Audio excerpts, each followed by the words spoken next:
Okay, welcome to everyone who's come on the call. I think there's 31. It's continuing to grow, which is great. We'll probably wait maybe a couple more minutes, and then I'm Natalie from AidWatch. We'll hand it over to Sarah.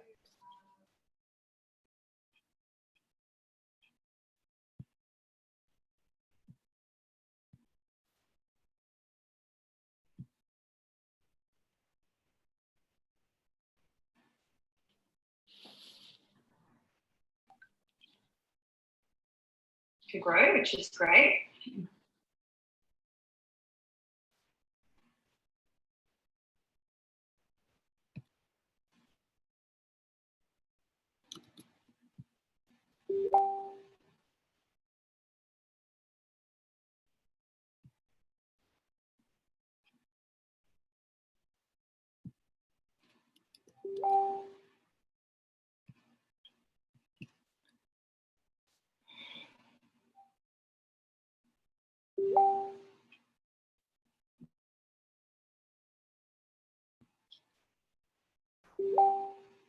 All right.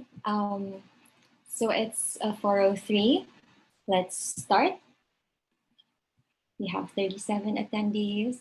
And so good afternoon from Manila. Thank you so much for attending our webinar, The Fragile Case of COVID-19. I am Sarah, the coordinator of Reality of Aid Asia Pacific. And together with our partner and also member, AidWatch Australia, we would like to express our solidarity with the rest of the world who are struggling to survive this crisis. So we're all in this together. We hope that you're coping well and keeping yourselves physically healthy and mentally strong. So as we've all experienced by now, this pandemic reveals how volatile not only our healthcare systems, but more so our economic and social systems. So today we'd like to dig deeper into the effects of this crisis and conflict-affected fragile states, particularly those in Asia Pacific.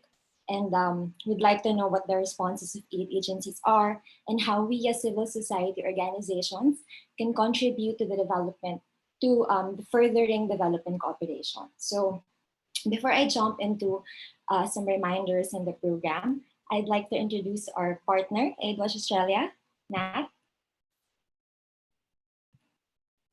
Hi, thanks, Sarah.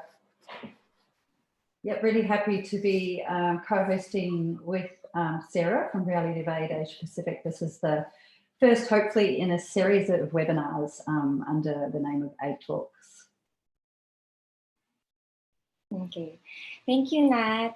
So our participants are growing. Just a couple of reminders for everyone. Your video and audio will be disabled so we can facilitate a smooth discussion with the panelists. But if you have questions and or comments, please click the Q&A button below your Zoom screen so that we can entertain them during the open forum. But due to our limited time, we're only going for an hour and a half. We will group similar overarching questions and or comments.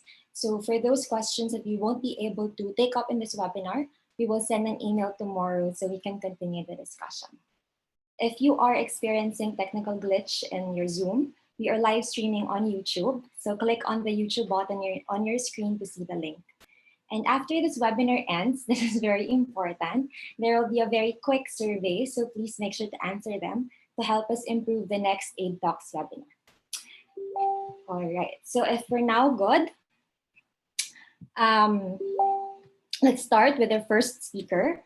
I'll be introducing the speakers one after the other, and they'll be presenting for just 10 minutes each. And after all four have presented, we will proceed to the Q&A or open forum session.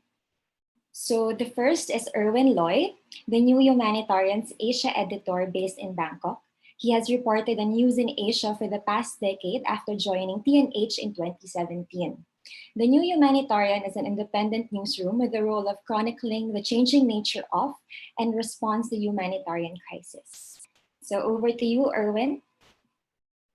Thanks, Sarah, and thanks for that introduction. So I guess I can skip the first line that I'd made a note of. So, you know, as Sarah said, we do cover crises around the world, and that includes conflicts in so-called fragile states. that stand to be hit the hardest from the pandemic, both directly and indirectly. And so I'd like to focus on some of the indirect impacts as well, because I think that's, you know, the bigger repercussion down the line beyond the obvious immediate threat of the virus itself.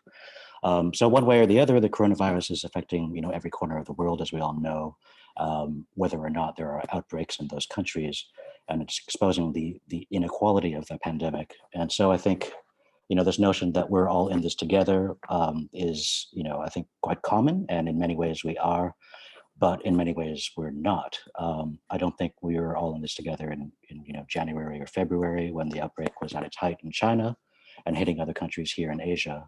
You know, the rest of the world had time to prepare then, but it seemed like much of the discussion revolved around sort of shutting borders, or, you know, thinking about Chinese diets rather than how to get, you know, your own countries ready.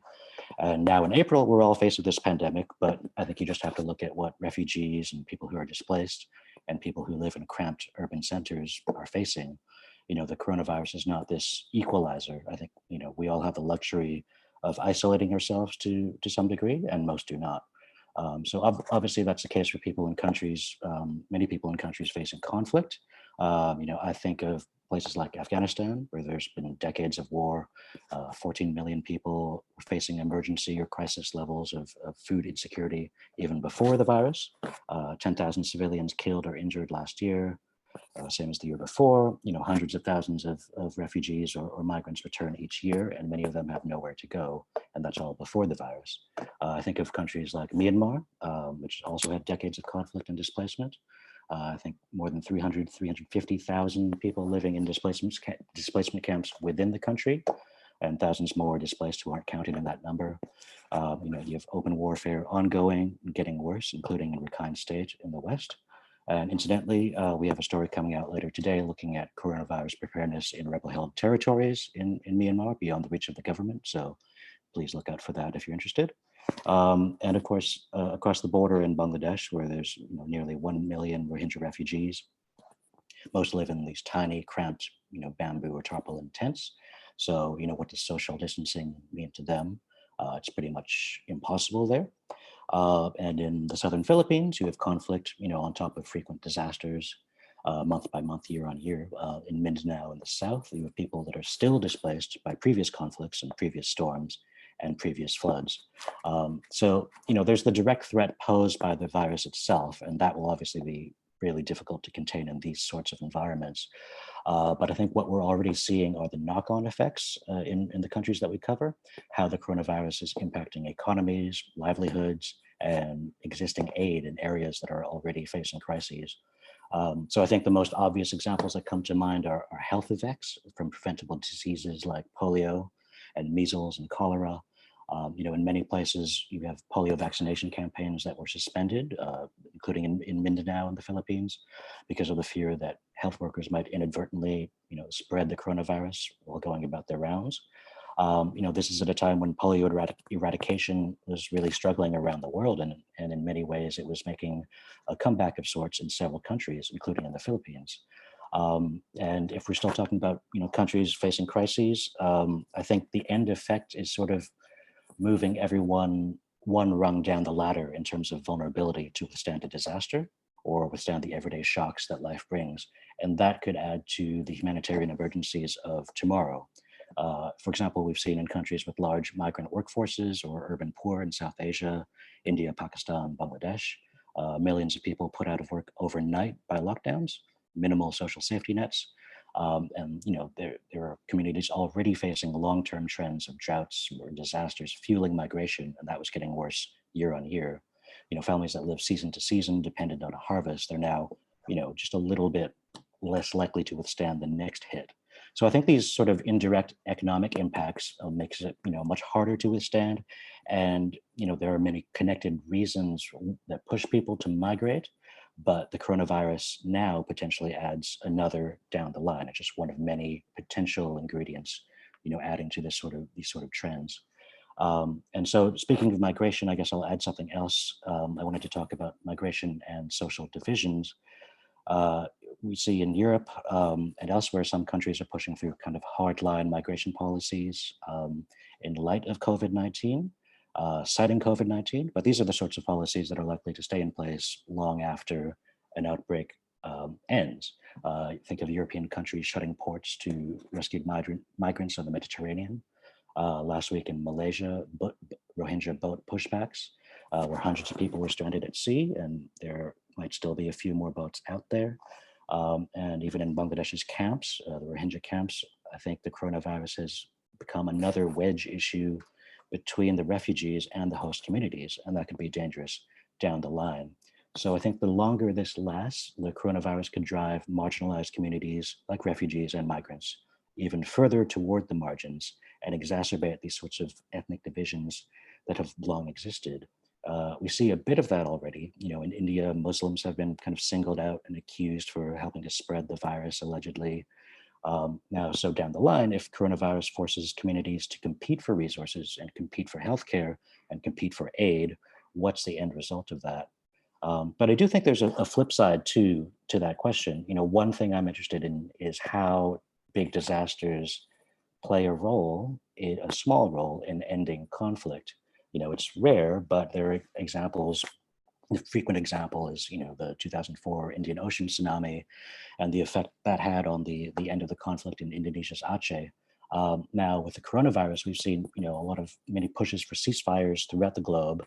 So I think it's an interesting question, in what scenarios can a pandemic be an ingredient for peace? But of course, that's probably overly optimistic. I think we've already seen a lot of these ceasefires already broken, including in Libya, where a ceasefire lasted about a day, I think. So I think that brings us to the next point. How are humanitarian groups responding to the pandemic now? I think the interesting thing is it's forcing the aid sector to wrestle with some ethical questions. First of all, the early one was, what risk do aid workers pose themselves? In every country, I think, many foreign staffers have decided to leave. Many others have stayed. And I know that's a continuing discussion among aid groups internally, and it's sort of a controversial discussion among some aid workers, especially for those who decide to leave. I think there are already spillover impacts on every humanitarian crisis that we cover, from lockdowns, from movement restrictions. It's something that we're watching every Thursday. We put out a weekly update, just kind of what we're tracking and little things that are building. One example, in the Bangladesh's camps, there's been a massive reduction in services available. They've scaled back services to non-essential services. And, part of that is understandable, trying to reduce the risk of spreading the virus inadvertently. But there are reports that gender-based violence is on the rise in the camps. And, that was gender-based violence services were seen as non-essential. What are the long-term implications of that? Obviously, I think many people would agree that that could be an essential service. And I think another ethical question down the line, were there shortages of protective gear, protective equipment, PPE, everywhere, obviously. Will humanitarian staff be forced to compete with frontline health workers for protective equipment? I think that's a big consideration for some. And just in general, the resources are stretched to a large degree. The UN put out a $2 billion appeal for the coronavirus alone, but humanitarian needs before the virus have been going up for years. So simply, it's just not sustainable.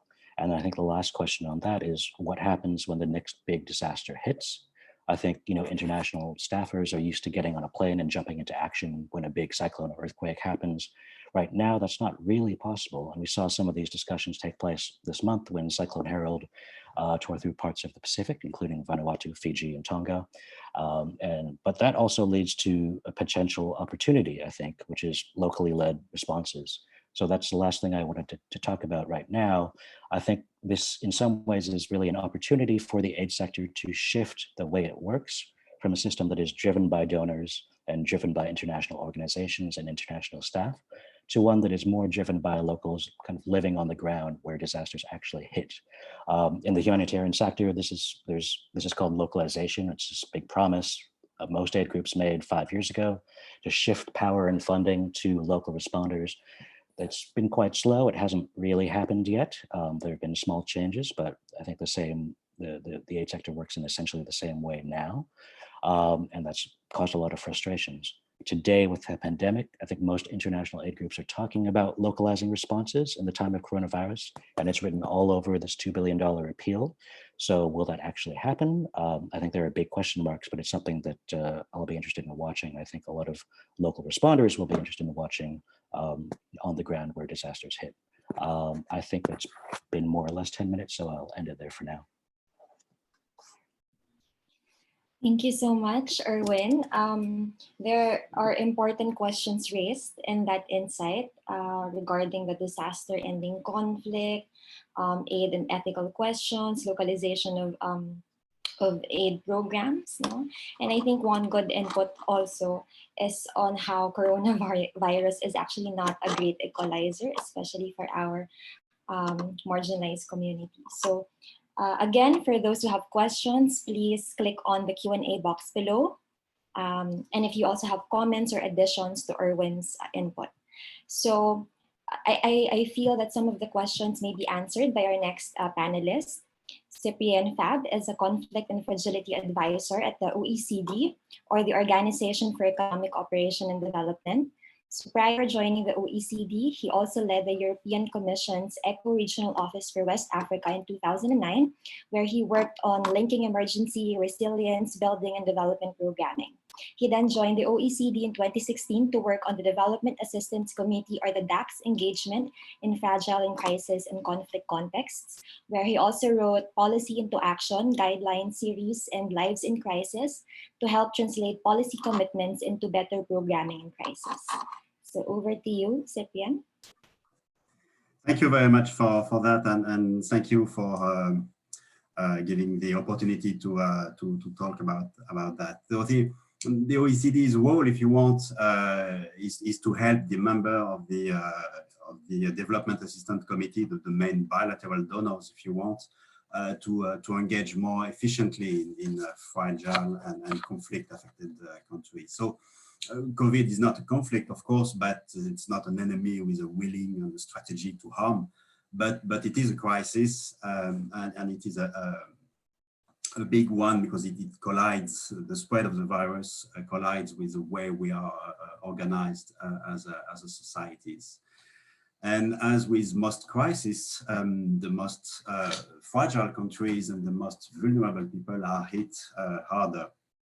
And it's a way maybe where we want to start and where we work. The first observation that we have is that the more fragile a country is, the latest it was affected by the spread of the virus, and the more a country was connected with the world economy, and China and Europe for that matter.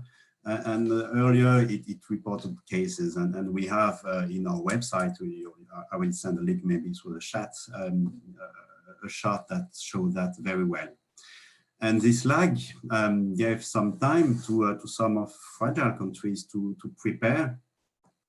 And in fact, the government of the 58 fragile countries that the OECD have in our fragility framework have implemented some sort of measure to curb the spread of the virus.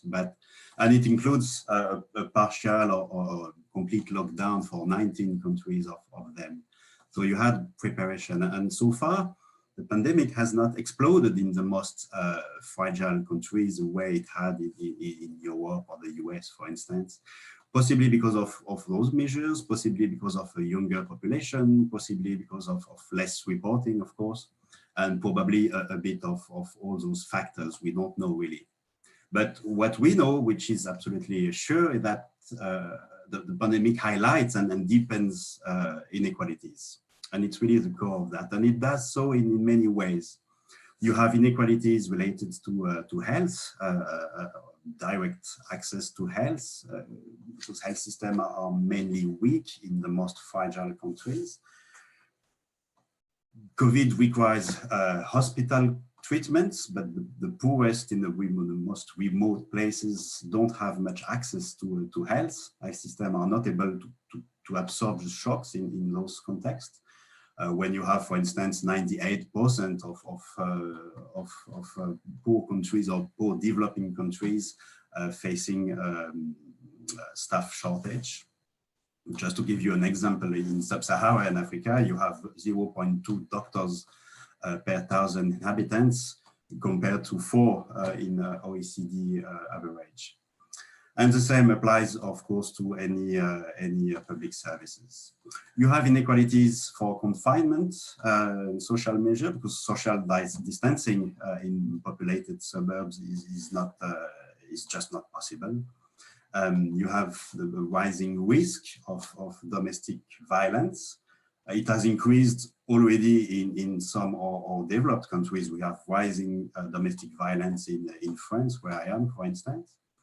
But you have also a securitization of the enforcement of confinement measure, which adds an additional risk. In some countries, the army has been mobilized to support the police to enforce the confinement, which creates a real inequality here as well. You have inequality on violence. So we've discussed a bit, Irwin discussed a bit about the link with peace. You had on each crisis has an effect on peace. You had some easing tensions. Sometimes it happens. It's rare, but it happens. You had, for instance, the Emirates who gave medical assistance to Iran at the beginning of the crisis. You had fragile ceasefires, that was said already. But the biggest crisis, I mean, Libya, Syria, Yemen are still ongoing. They are still raging with a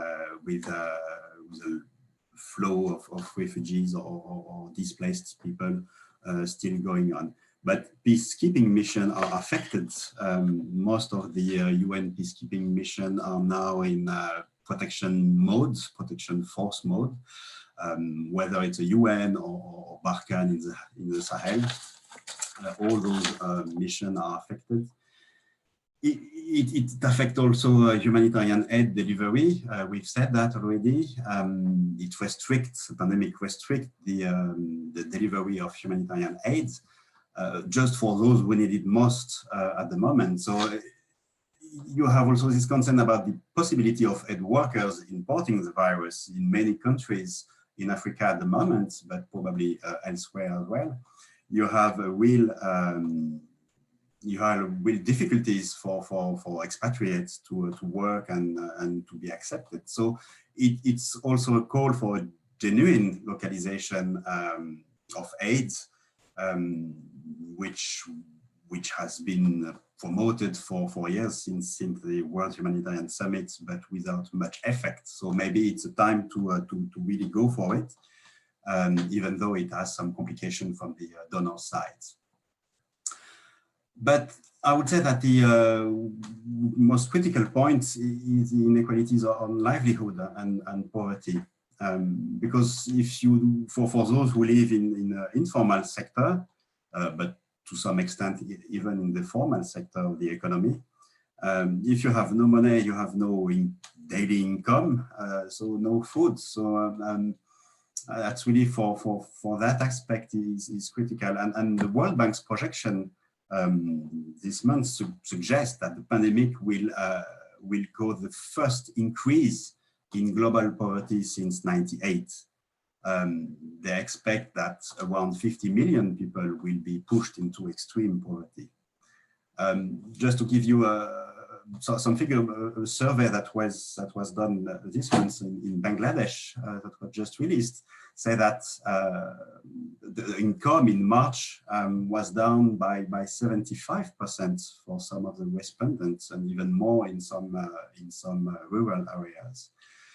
On average, people had just 8 days of food stored at home, and 14% of them didn't have stored at all. So you see, it's really on the income and the poverty aspect that will have the biggest impact on the long term. It will have impact on governance as well, because when a crisis occurs, you naturally turn to your governments to help and help manage a crisis. But governance system in fragile contexts will come under great stress and under great pressure. It may be reshaping some of the link with civil society organization or faith-based organization who will take an increased role in that. So if we talk about the long-term issue, if you want, we will say that the economic and livelihood is certainly one of the most critical one. So what to do? We hear many call on international scene for humanitarian assistance and of course to respond to the UN, the 2 billion UN response plan. And we hear many calls for donors to help support health system in those contexts, in the most fragile contexts where the needs are the most striking.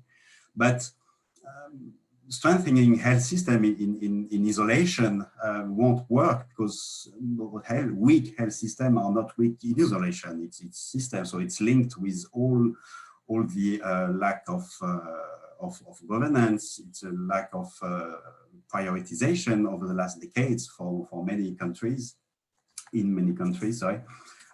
So if you want to build a resilient health system, you have to address all the dimension of the fragility. You have to address the political dimension, the economic dimension, societal dimension. So it's not something that you can really build over a couple of months. It's a decade-long endeavor. So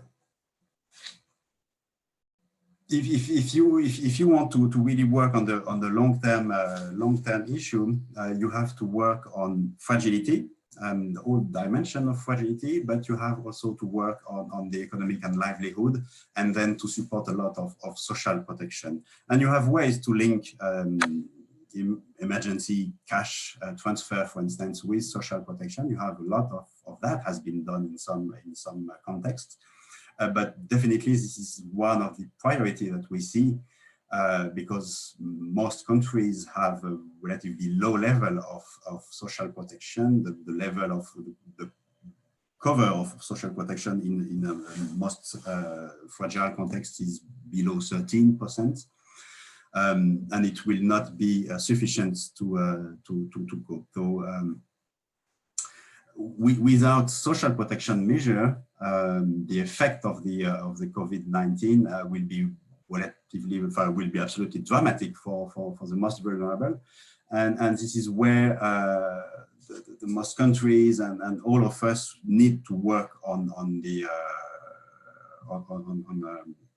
effect of that, both linking emergency measure with long-term social protection, and between donors and operators and governments. There is still a lot to do. I'll stop there maybe, but I'll be happy to reply to any question you may have. Thank you. Thank you, Cyprien. Yeah, no, it's a long-standing call to really. Okay, sorry, hello. Yeah, so again, thank you, Cyprien. It's a long-standing call to really address all dimensions of fragility at the same time. So we even CSOs have this call for all development cooperation providers, and it's now more than ever that we need to really push for this, so that and make our voices really heard by all stakeholders. So Cyprien talked about social protection and inequalities, and their next speaker might be able to expound on this. So Professor James Goodman is the chairperson of AidWatch Australia. He conducts research on global politics, socio-cultural change, and climate justice, and is an associate professor in social and political sciences at the University of Technology, Sydney. He draws from a disciplinary background in political sociology, international relations, political economy, and political geography, and has led several large collaborative research projects. So Professor James, go on. Thank you so much, Sarah, and thank you to the other speakers as well. I'll be talking about something a little bit different from what's been talked about so far. Just three main aspects over the 10 minutes or so I've got. One, looking at the global truce debate and optimistic efforts to overcome conflict in the context of COVID. Secondly, looking at some of the emerging themes for state power, for the role of the state and its relations to society in the COVID crisis. These are broader themes, which I think are important part of the background. And then returning to the question of conflicts, about new agendas in conflicts, the extent to which the crisis is politicizing aspects of conflicts, making possible things that putting things on the agenda in new ways. So in that respect, as you might gather, I'm attempting to take a slightly more optimistic view of what is happening. So just first of all, in terms of the global truce debate, it's only a month or so, of course, since the World Health Organization declared the pandemic, and then soon after, the United Nations called for a global ceasefire, a global truce as it's come to be called.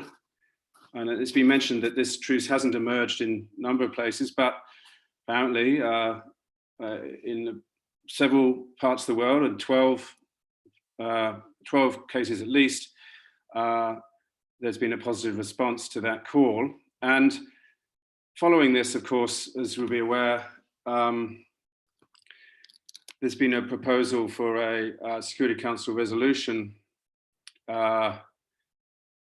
putting this into the UN process from France, and which has highlighted, as everyone is probably aware, has highlighted the US and Russia's continued commitment to warmongering, their desire to block such a resolution, although that may be overcome. So here we have a process that has politicized military interventions by the dominant powers in a new way. And in this context of this debate, there was a very interesting intervention even by the Pope, which really demonstrates the extent to which this agenda can spill over and cascade to help us to challenge wider injustices. Of course, challenging the structural inequalities exposed by the COVID virus, but also the Pope called for an end to sanctions, an end to the arms manufacture industry, reorienting that industry to social needs and particularly health, as opposed to war, and cancelling of debt. So all of a sudden, these kinds of demands start to be put at the international level. Whether or not they gain any traction is another question, but they are, entering the agenda in a new way. I think this is important, particularly in terms of how this reframes conflicts on the ground. So the second thing I wanted to briefly talk about was some of these themes, some of the background themes, which have already been mentioned to some extent. Of course, COVID exposes structural inequalities, but I think very importantly, it also creates new vulnerabilities, new threats for elites. I think it's very telling that the global elites didn't take the COVID virus seriously until it left China and entered Italy, until it started to hit the heartland. Then it became a global crisis for the elites. So I think that's a very important thing to remember, because this obviously is a health threat for them personally, but it's also a health threat it's a threat to their own legitimacy. And in this context, this common enemy is often rhetorically defined as we've heard, as an equalizing enemy, requires or demands common action to meet common needs, in a context where, of course, the private sector has no capacity to provide any of those needs. So just by the by, we can say goodbye to the notion of the private sector as delivering development and as a vehicle for aid. It was always nonsense, of course, but what this has done, of course, is to affirm the centrality of the state in providing common needs, and has changed thereby the role for the state. The legitimacy of the state is transformed, the role of the state is transformed. Of course, that involves new state powers, new powers for security services, but it also entails new challenges in order to maintain state legitimacy in the context of the failure of the state, in many cases, to address what is such a threat. So a new basis for state power and legitimacy, perhaps. And then thirdly, the last thing I wanted to briefly touch on was, does this, and this is a question really, I haven't got any answers to this, but does this bring new agendas for conflicts on the ground? Does this allow a new momentum to overcome the injustices that are driving those conflicts on the ground? Does it provide new ways to politicize, to question some of the causes of those conflicts? And I think, we could think just off the top of our heads, we could think of a few of these in terms of military aid. Does it allow us to challenge the way the US, for instance, distributes its military aid around the world to sites of conflict? Does it allow us to challenge sanctions, for instance, on Iran, and blockades, for instance, in Palestine, in Kashmir? Does it allow us to argue for the release of prisoners, political prisoners, held, for instance, in Palestine, held in so many other parts of the world, in mass holding centers that are vulnerable to the COVID virus? Does it allow us to make arguments for armed groups on the ground at de facto governing authorities to participate, to take responsibilities in dealing with COVID? And I think that's happening already, apparently, in many parts of the world. This is already happening, where those armed groups, insurgents, are actually taking on these responsibilities. And we could probably think of many other aspects. I'm not saying that this offers an agenda for overcoming these conflicts. I'm saying that it perhaps changes the terms of these conflicts, allows certain claims, arguments to be made which couldn't be made before, and shakes the legitimacy of the powers, of those that hold power, who are exercising repression, shakes their legitimacy, and alters the character of those conflicts on the ground. So there you are, a proposition. Thanks.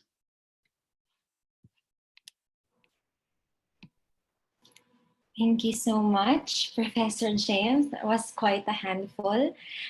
He posed questions that have CSOs have been really calling for example, the reversal of militarization, the use of aid for military purposes. That's very, very specific in Asia Pacific. Also of sanctions and blockades, and these are highlighted in this crisis. So these problems, issues, or these inequalities, we can perhaps maybe help solve with international solidarity. And I hope that our next speaker, Makki, will be able to tell us more about how CSOs could come together and advance the call for international cooperation. So May is a Research and Program Officer at the Arab NGO Network for Development, or ANND, based in Lebanon.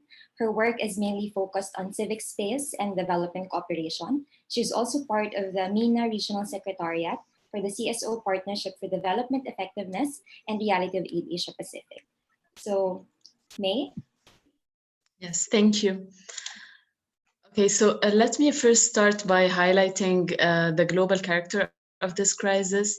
So this crisis does not only hit the developed nations, but also developing nations.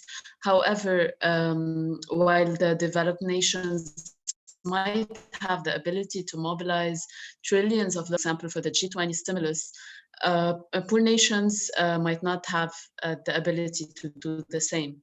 So what we know so far is that developing countries will be hit the hardest, but we also know that solving this crisis in one part of the world will not solve the whole problem, which should eventually lead us to think about equality, justice, and fair distribution.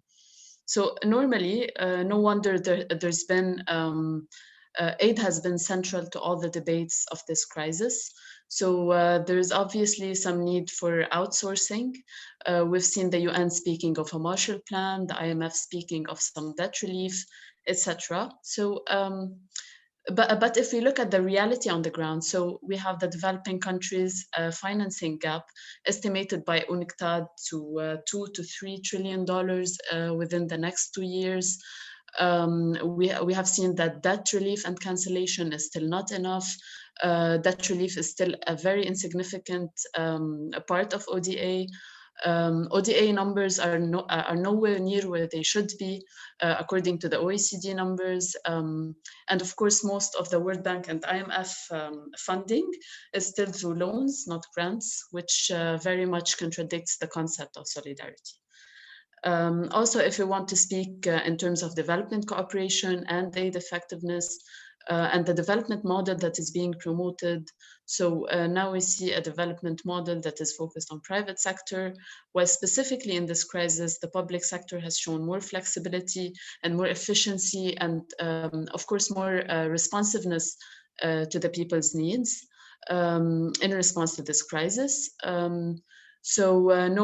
more than ever, there is a need to speak of the importance of building and strengthening national systems as they have shown to be the prerequisite for efficiency and durability. So this is what we have been speaking about in development cooperation principles, using national systems, and as, for example, Irwin mentioned before, localizing aid as well. We've been speaking about this a lot in the aid effectiveness debates as well. So for most of us, for some of us, sorry, we are coming from countries where there has been already socioeconomic crisis. We have been witnessing a lot of social movements, wide waves of protests. So what does this mean for us? And how will COVID impact these social movements and these already existing socioeconomic crises? So for the Arab region, some of you might know that we have been witnessing something what looks like a new version of the Arab Spring since 2019. So we have seen massive protests in Lebanon and Iraq, in Algeria and Sudan, even in countries like Jordan and Egypt, we have witnessed some protests. This is, of course, very relevant also to elsewhere in the world, such as Hong Kong and Chile and even parts of Europe. As we have seen, most of the states have took the total lockdown as the most feasible and the easiest response, maybe, as opposed to other possible responses such as mass testing or maybe quarantining people who are most at risk. But also we've seen that, that this response has allowed states to take advantage of these measures to exert more control, to implement, for example, states of emergency, and most importantly, it has allowed them to hide the outcome of the failed health policy. So with this, I mean, ANND, the Arab NGO Network for Development, is already involved in monitoring civic space. So what we have seen during this whole lockdown is an increase in the shrinking civic space. For example, we have seen in Lebanon and Algeria harassment of activists, arrests of activists. In countries such as Egypt, we have seen issuing laws that punish people who quote unquote spread rumors. So it is obvious that the states have been taking advantage of the lockdown measures to even for a crackdown on civil liberties, for an additional crackdown actually on civil liberties. However, we need also to be clear that when we speak of a shrinking civic space, that does not necessarily have an impact on the social movements. And specifically from the experience of the Arab region, we have seen movements coming out even in at times where a civic space is most shrinking. So there is really a weak correlation between a shrinking civic space and an impact on the social movements. In fact, what we can see is a growing frustration today with the economic and social policies. Of course, this has been exacerbated with the corona impact, the social and economic impact. We have even, amid this whole lockdown, we have seen protests such as in Iraq, in Lebanon. We have also seen protests of specific groups of workers in all parts of the world, so we have seen health workers, we have seen delivery workers protesting for their rights, further exposing the policies of their states. And we have also seen, of course, an increase in virtual activism. So what I would like the conclusion I would like to reach from this is that evidence today suggests mainly that these whole measures will have limited impact on stifling the opposition movements. Of course, we have been hearing a lot about the shock doctrine and maybe trying to pass some policies that are unpopular through this whole crisis. But so far, what we see, the evidence we have so far tells us that these movements have created a new reality. So states have entered the lockdown with people more cynical than ever about the state policies and about inequalities and injustices. So there is a high probability that this lockdown will be increasing the public discontent. Well, social movements are working virtually now, but we need to also expect a wide movement post-corona. People, if we listen to activists in the Arab region, people are preparing themselves for an even more violent or let's say a stronger wave of protests after the corona lockdown is over. So of course, which is going to bring more instability to the region. So this should tell us one thing, that this will only be solved by addressing inequality in a proper manner. And I think this is the main opportunity that we have now with from this pandemic, maybe to address inequalities under the pressure of social movements, of course. Thank you.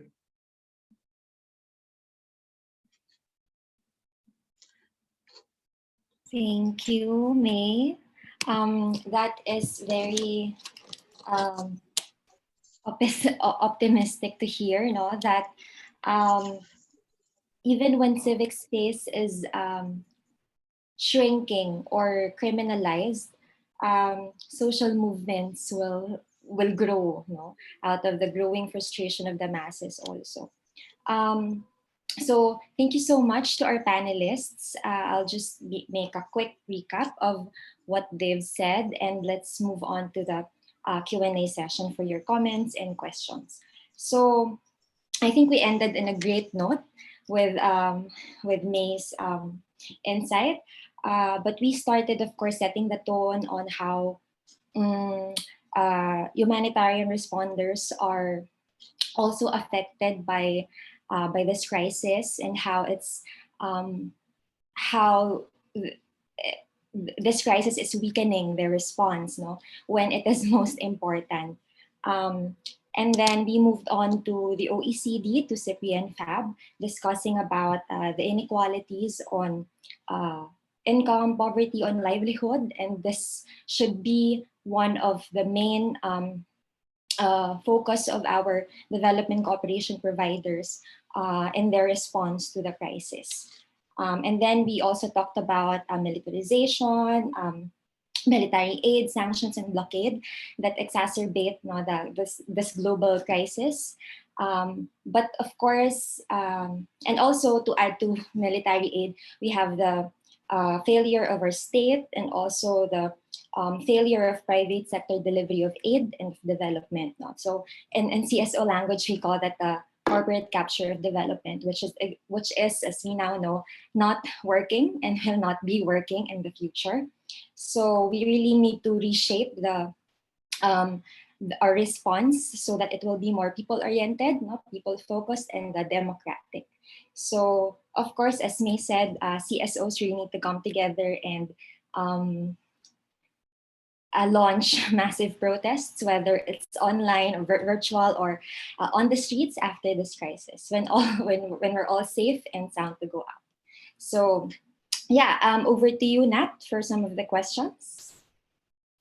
Okay, hi. What I'm going to do is just put if people can put gallery mode in, I can put all the speakers back on to video. And we have had a few questions, which is really fantastic. So thank you, everyone. All our attendees have stayed, so that's really great. And thank you very much to our panelists. So I think you can all come back on. So we've had a few questions come through, which is really great. Bear with me. So I guess just to throw it to the panelists, maybe we could start with you, Cyprien, with his first question here from Artemi. In the past few years, there has been a lot of emphasis on the humanitarian development peace nexus. What are the immediate implications of COVID on the nexus approaches by humanitarian actors? Thank you. Well, I mean, the nexus is not a thing. It's an approach to support good programming and good engagement in any context, or in fragile or conflict-affected context. So even in a COVID-19 overall context, the nexus approach is still relevant. Nexus approach is about know what you want to do, what do you want to achieve in a particular area, in a particular country, it depends where you stand, and then to make sure that you build your program based on your on the added value of each instrument, if you want. So some elements will definitely be just for humanitarian to respond. But you have to have a long sight programming, if you want. And I was talking about the link between cash, emergency cash, in humanitarian aids. Definitely, it can be linked to social protection, and this way is the way you program your aid is a nexus approach. It's relevant everywhere, I would say. I can elaborate more, but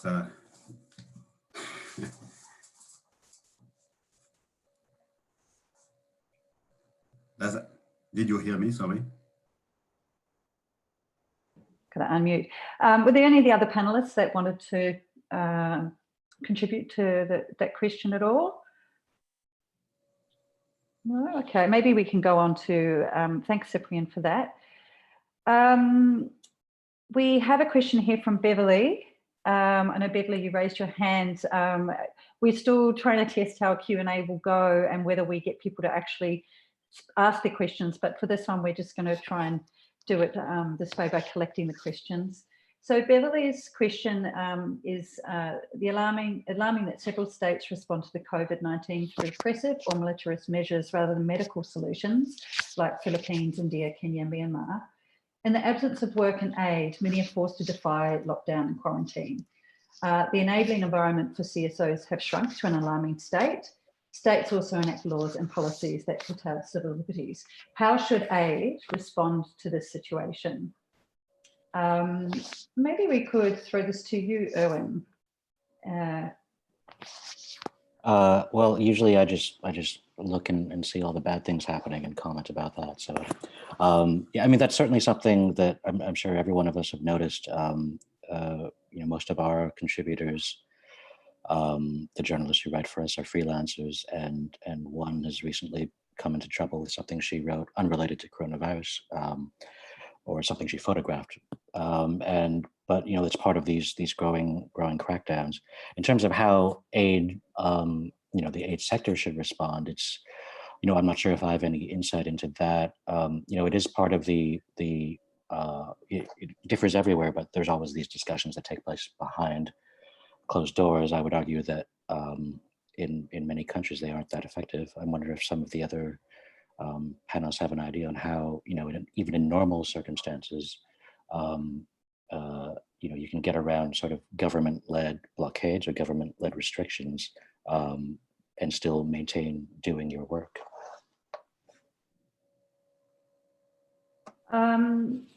James or May, were you interested in maybe responding to that question?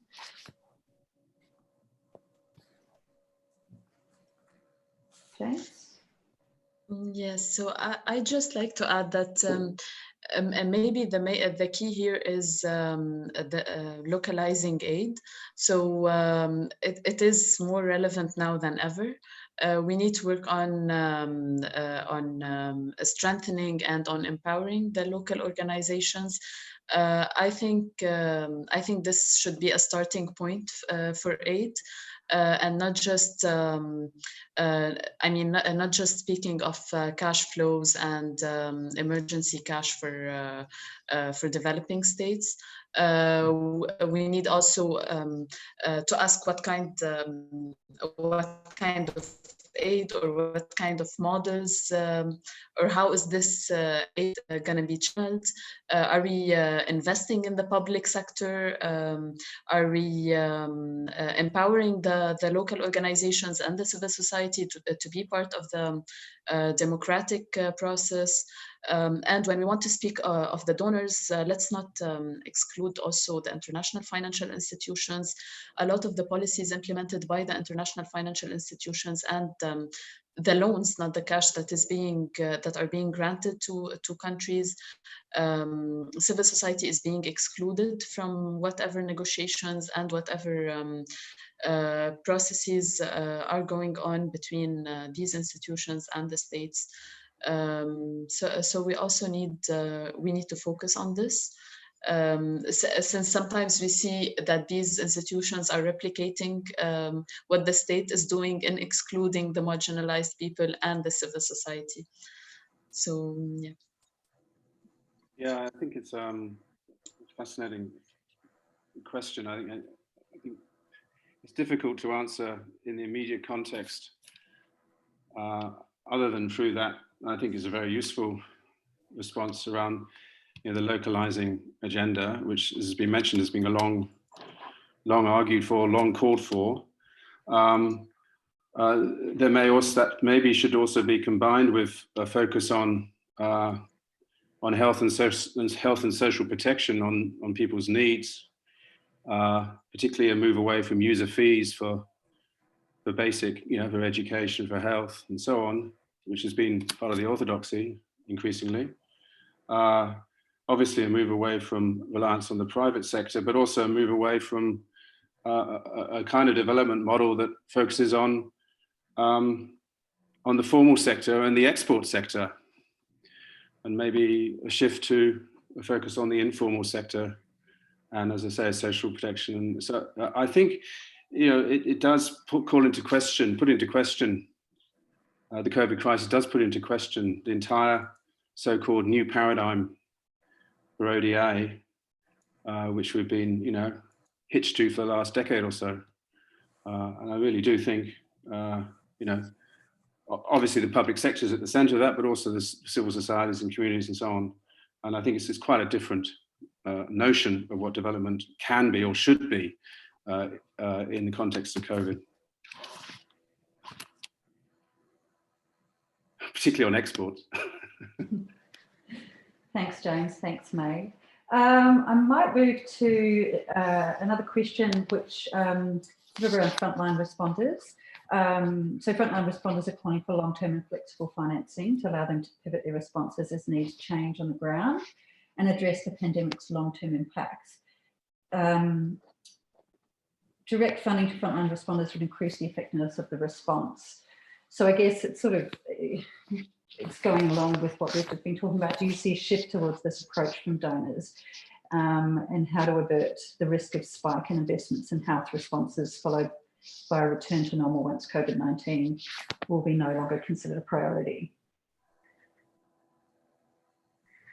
I might just add on the sort of direct funding issue. You know, that's obviously one of the biggest technical issues facing, you know, local organizations, is where the money comes from. I think initially it does seem like the grand promises of this $2 billion appeal in terms of using local responders and having them lead is not necessarily materializing in actual change. I think a lot of it right now, it looks like it could replicate or reinforce this model of the INGOs, international NGOs, as being middlemen, or, you know, where the money passes through direct from donors and then gets dispersed by them. So right now, I don't really see that changing. But I think at the same time, what I've heard from a few organizations and a few people in the donor community is there is this willingness to try new things. And, you know, that's a big step between trying new things and being more flexible and actually doing those things.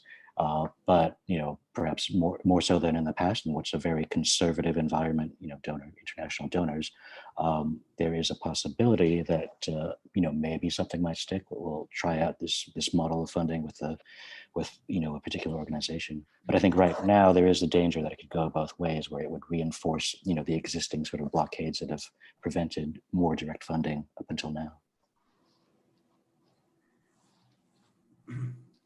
If I add something maybe on this point, we have to not to forget that from the international donors, direct funding is not a natural thing.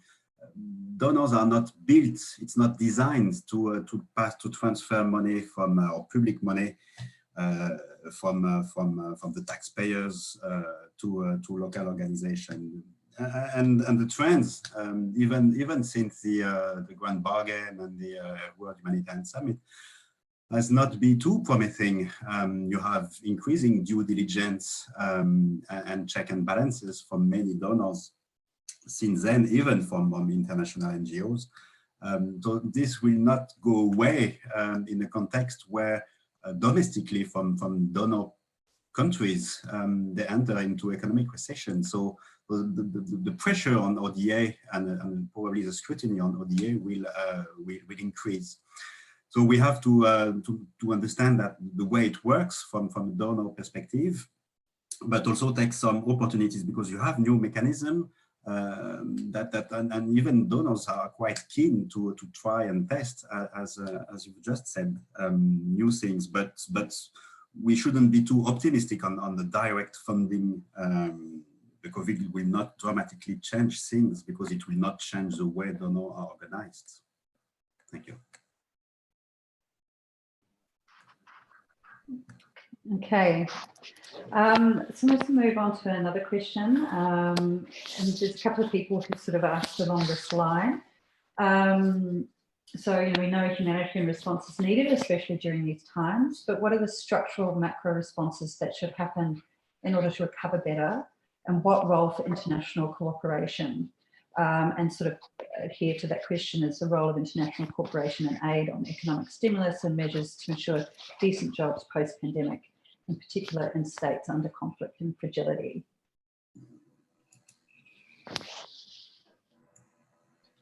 you'd like to go first, James?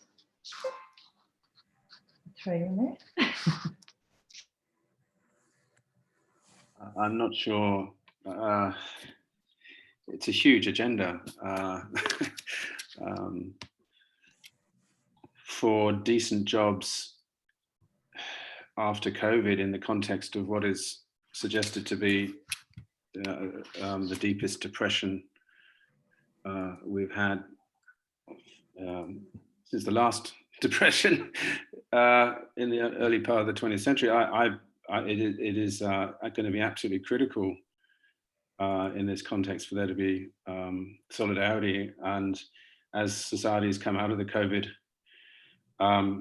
lockdowns, for movements to really mobilize around some of the agendas that are emerging in the context of this lockdown.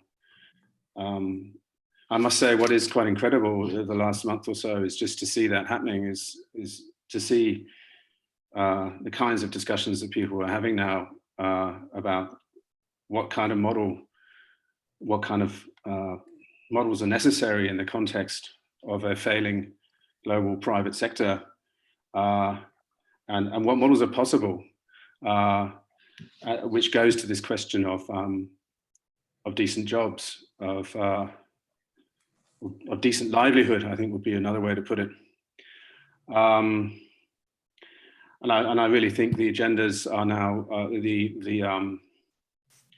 it's really open for us to move on some of these, and it's incumbent on us actually to put some, clear proposals out there in terms of what is possible, what is necessary in the context of what will be, as I say, a state failing to or unable to enable economic survival for many of us. Yeah.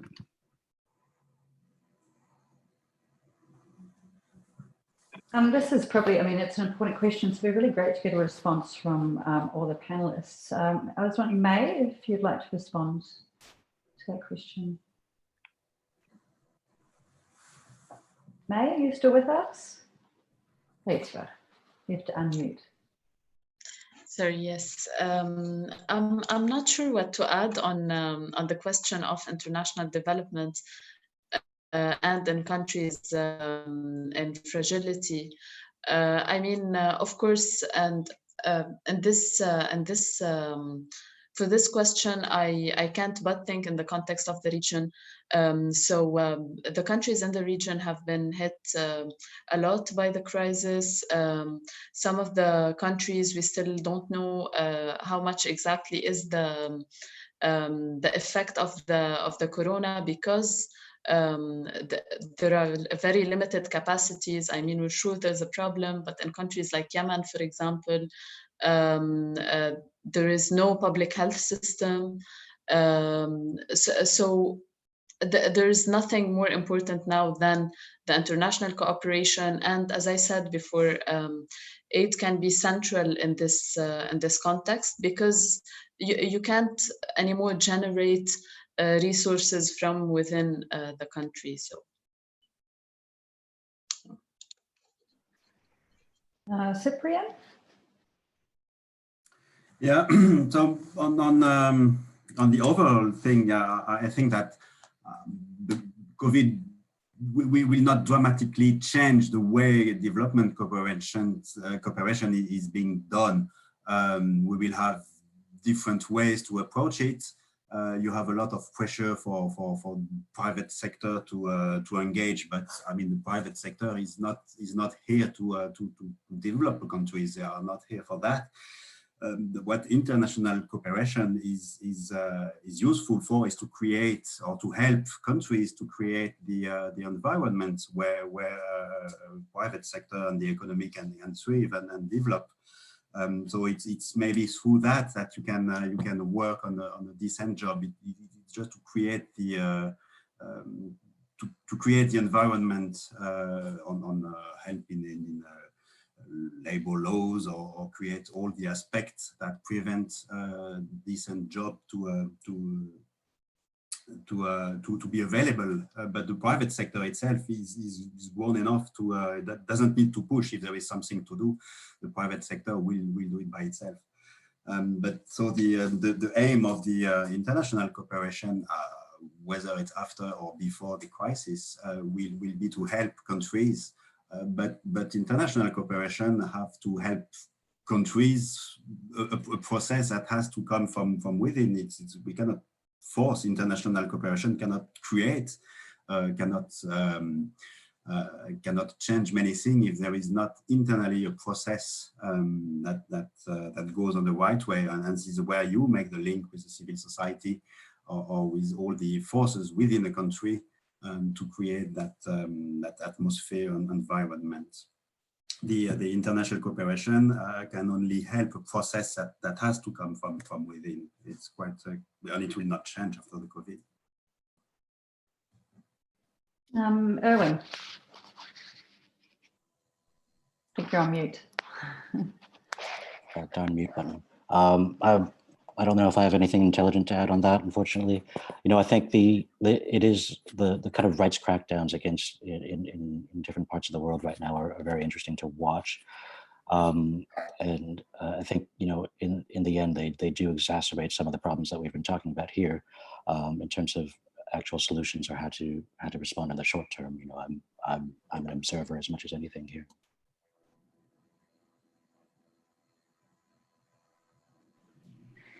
So we're sort of probably, I'd say maybe we come to our last question and then we'll probably close the webinar. So the last question is from Lee Tan and also offers a suggestion of like maybe what we could do from this, which is great. So Lee said, given that most donor governments now incurring massive debts, while the fragility and frequency and severity of disasters and even the pandemic itself for the global south are expected to rise and worsen, can we come to some agreement down the line as to how best to respond, advocate, or what to prioritise in light of the evolving geopolitical and economic dynamic? And Lee suggests that this would be a good position paper and could include, you know, the anti-democratic moves by certain governments.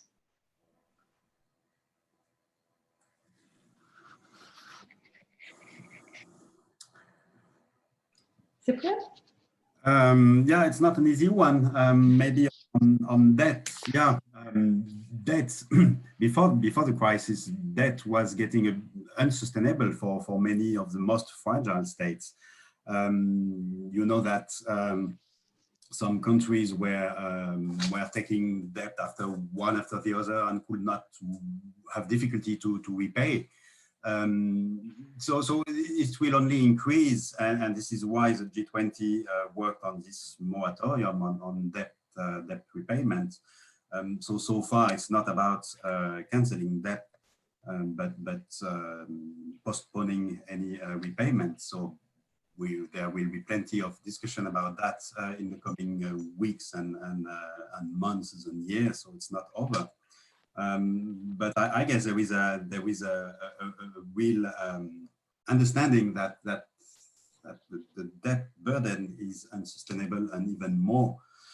But again, all debt cancellation has to be seen in the context of economic recession in lenders' countries. So you have to sell that to your own public as well. It won't be easy for the main countries to do that. So this was just my point on the debt issue.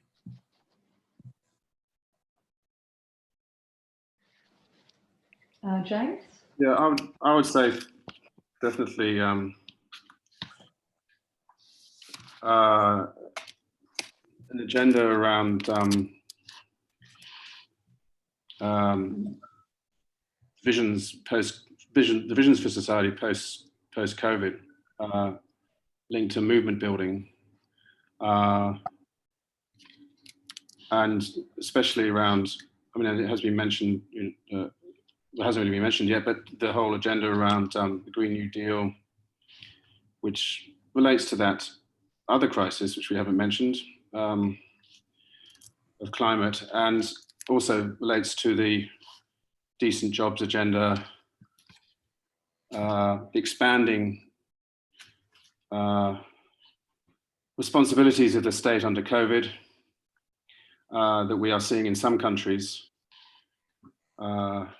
Countries becoming responsible for, so rations, forms of livelihood, ensuring forms of income that they simply refused to provide for in the past.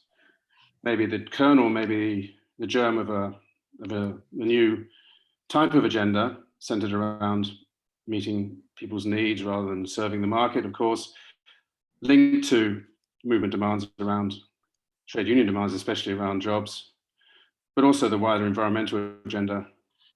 And you can see sort of aspects of that starting to emerge in actual state policy as well as in the imagination of movement activists at the moment. And I think that's really what's desperately needed, I think. That kind of building a vision for alternatives into the future with movements based around enabling those movements to build into the future. I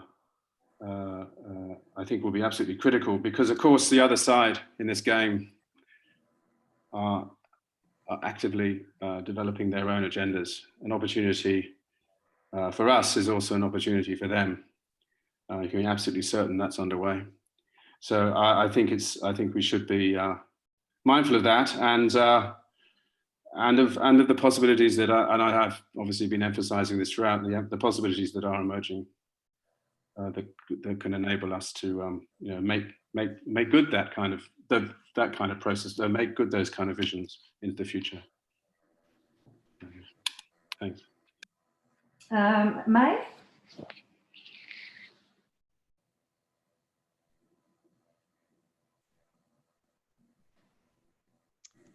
I have nothing to add to this. No. And Irwin, anything you might want to add? Nothing insightful, but I just think it'll be interesting to see what kind of pushes there are for when this is all over, addressing some of the issues that were existing before now, especially when it comes to cross-border issues. I'm thinking about labor migration. I'm thinking about climate change, obviously, which we somehow have gone several weeks without mentioning, it seems like, and how the changes that we've made now will impact our willingness to work on these other issues that were very much at a standstill to some degree. But again, that's not saying anything. That's what I'm kind of interested in looking at in the future. Great. Okay, I think we've pretty much come to the end of the webinar. Sarah, I don't know if there's any kind of final words you'd like to say before we close off? Well, just thank you to everyone who attended and stayed.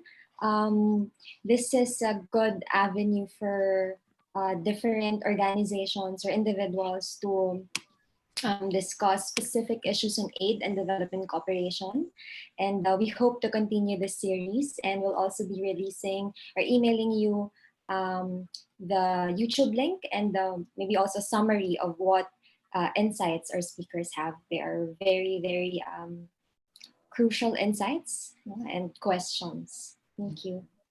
And just to add, if you had any further questions and even to specific panelists, you can email us. You'll most likely get an email from us tomorrow just thanking you for coming on the webinar, and you'll have the aidtalks@gmail.com email. So just feel free to email us with any follow-up or any suggestions, and also to take the survey at the end of this webinar so we can keep improving on this. This is new for us, this new world we're in, and we're becoming even more and more virtual.